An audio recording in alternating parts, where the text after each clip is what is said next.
Assalamualaikum warahmatullahi wabarakatuh. Perkenalkan, nama saya Vena Amelia, NPM 234120039, kelas akuntansi 23A, mata kuliah manajemen keuangan. Baik, di sini saya akan menjelaskan tentang analisis rasio keuangan. Yuk langsung saja kita bahas. Apa sih analisis rasio keuangan? Analisis rasio keuangan adalah metode untuk menganalisis likuiditas, efisiensi operasional, dan profitabilitas perusahaan dengan membandingkan item-item dalam laporan keuangan. Ini mencakup laporan neraca, laporan laba rugi, dan arus kas dalam periode tertentu. Tujuan analisis rasio keuangan: menilai kinerja, mengukur seberapa baik perusahaan dalam mengelola aset, utang, dan modal. Membandingkan dengan perusahaan lain, membandingkan kinerja perusahaan dengan pesaing di industri yang sama. Memprediksi kinerja masa depan, membantu dalam membuat proyeksi keuangan dan mengambil keputusan bisnis.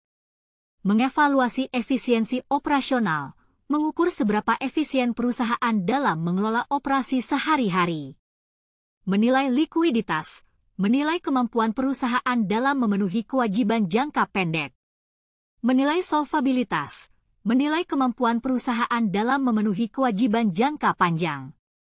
Menilai profitabilitas, mengukur kemampuan perusahaan dalam menghasilkan laba.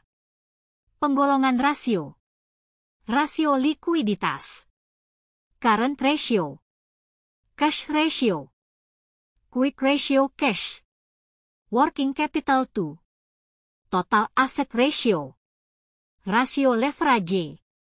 Total debt to total assets ratio. Total debt to equity ratio. Long term debt to equity ratio. Time interest earned ratio. Rasio profitabilitas. Gross profit margin.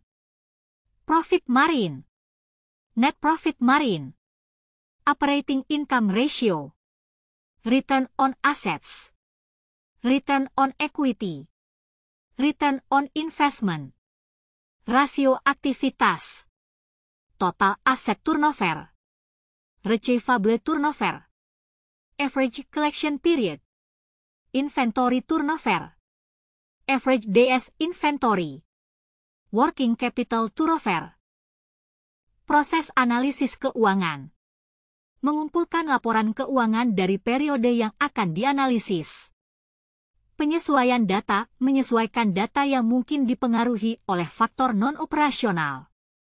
Penghitungan rasio keuangan, menggunakan rasio keuangan untuk menilai kinerja perusahaan. Interpretasi hasil, membandingkan rasio dengan standar industri atau kompetitor untuk interpretasi lebih mendalam. Di sini beberapa rumus dari rasio.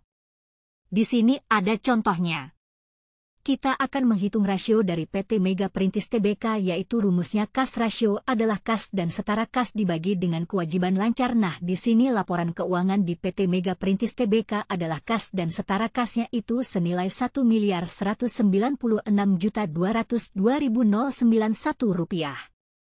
Nah, di sini kita bagi dengan kewajiban lancar, yaitu kewajiban lancar dari PT Mega Perintis Tbk yaitu senilai Rp246.391.440.225. Nah, di sini kita bagi jadi senilai 0,00. Nah, jadi hasil perhitungan di atas dapat diketahui kas rasio perusahaan PT Mega Perintis Tbk tidak memiliki cukup khas untuk membayar utang jangka pendeknya. Sekian, terima kasih. Wassalamualaikum warahmatullahi wabarakatuh.